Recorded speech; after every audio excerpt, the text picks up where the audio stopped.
আসসালামু আলাইকুম। তো আপনাদেরকে আমি আজকে যে বিষয়ে দেখাবো, এই যে দেখেন, সিঙ্গাপুরি জাতের সুপারির চারা করেছি আমি। প্রায় ১ বছর হয়ে গেছে চারাগুলা করেছি। তো এখন তো আর বৃষ্টির মৌসুম নাই। বৃষ্টির মৌসুম আসলে এগুলা লাগাবো।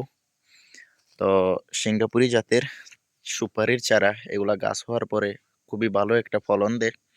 প্রায় সুপারির বীজ থেকে সুপারি ফলন আসা পর্যন্ত ৩ বছর সময় লাগে। তো এখানে করছি একটু আমি।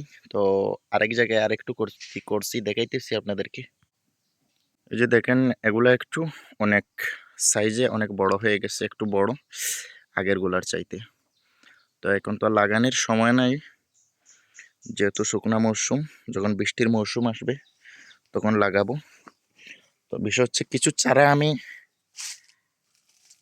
লাগিয়ে ফেলেছি গেছে বৃষ্টির সিজনে। এখন তো শুকনা সিজন, আবার বৃষ্টির সিজন আসলে কিছু লাগাবো আর কিছু বিক্রি করে দিব।